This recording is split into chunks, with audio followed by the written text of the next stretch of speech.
saudara-saudari yang terkasih, bertemu kembali bersama dengan saya, Romo Irvantinus Tarigan, dalam renungan kitab suci pada hari ini, hari Rabu 15 Februari 2023. Hari ini adalah hari biasa, pekan ke-6. Bacaan Injil kita hari ini diambil dari Markus bab 8 ayat 22 sampai 26. Kemudian tibalah Yesus dan murid-muridnya di Betsaida. Di situ orang membawa kepada Yesus seorang buta dan mereka memohon kepadanya supaya ia menjamah dia. Yesus memegang tangan orang buta itu dan membawa dia keluar kampung. Lalu ia meludahi mata orang itu dan meletakkan tangannya atasnya dan bertanya, "Sudahkah kau lihat sesuatu?" Orang itu memandang ke depan lalu berkata, "Aku melihat orang sebab melihat mereka berjalan-jalan, tetapi tampaknya seperti pohon-pohon." Yesus meletakkan lagi tangannya pada mata orang itu. Maka orang itu sungguh-sungguh melihat dan telah sembuh, sehingga ia dapat melihat segala sesuatu dengan jelas. Sesudah itu, Yesus menyuruh dia pulang ke rumahnya dan berkata, "Jangan masuk ke kampung." Saudara-saudariku yang terkasih, kisah penyembuhan orang buta yang kita dengarkan dari Injil tadi sangat unik bila dibandingkan dengan kisah-kisah penyembuhan lainnya. Yesus memisahkan si buta dari kerumunan dan membawanya keluar kampung.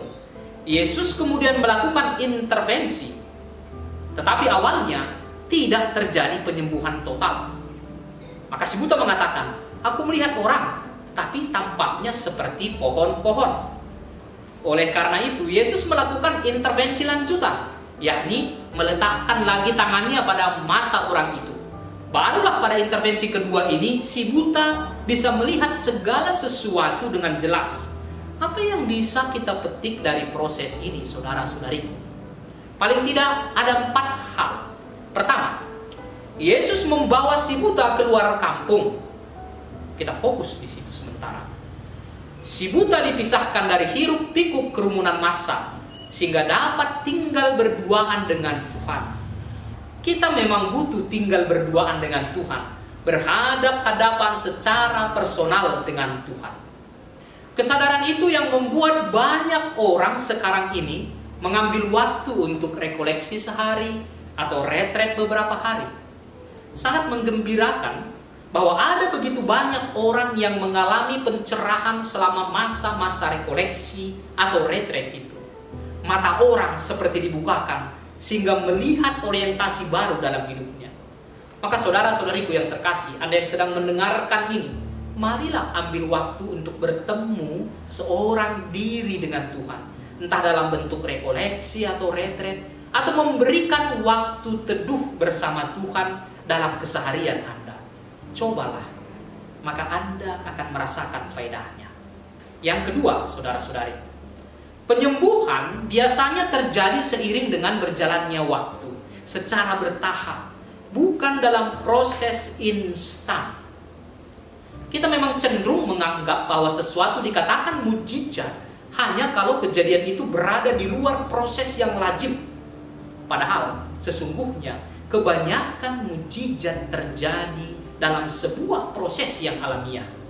Sama seperti mukjizat, demikian juga pertobatan, saudara-saudari, tidak pernah terjadi dalam proses yang instan. Anda dan saya tidak bisa langsung menjadi orang suci dalam sehari. Kita selalu membutuhkan proses, waktu, dan banyak bantuan rahmat Allah. Ada banyak ketidakjelasan dalam masa-masa awal pertobatan. Mungkin jalan yang mau ditempuh masih kabur. Belum tahu harus melangkah kemana. Anda masih berada di dunia setengah buta dan setengah melihat. Tetapi kalau Anda tetap tinggal bersama Tuhan, maka pada akhirnya Anda akan bisa melihat dengan jelas. Yang ketiga, saudara-saudari, baru dalam intervensi kedua, orang buta dalam Injil tadi dapat melihat manusia dan segala sesuatu dengan jelas. Demikian juga visi iman yang menyeluruh, konkret dan realistis hanya bisa didapatkan dalam sebuah proses dan dalam perjalanan waktu melalui pengalaman jatuh bangun dalam beriman. Pada tahap-tahap awal menjadi orang Kristen, biasanya kita akan memiliki pemikiran-pemikiran yang ideal, yang indah-indah tentang iman kekristenan atau hidup menggereja. Namun, lama-kelamaan Anda dan saya akan semakin menyadari bahwa daging memang lemah, sehingga kita membutuhkan rahmat dari Allah. Semakin menyadari bahwa ada begitu banyak juga salib dalam perjalanan beriman. Yang keempat, saudara-saudari, ada begitu banyak orang yang punya mata yang dapat melihat dengan jernih, tetapi sering tidak sanggup melihat kenyataan dengan jernih dan objektif. Mata tidak akan pernah bekerja sendirian. Mata memang melihat, tetapi hati dan pikiranlah yang memberi arti dan makna. Oleh karena itu, bila hati dan budi tidak jernih, maka mata tidak mampu melihat orang lain secara jernih. Bila hati dan pikiran tidak jernih, maka mata hanya akan sanggup melihat hanya yang terpampang di depannya, tanpa pernah ingin mencari tahu apa di balik yang kelihatan itu.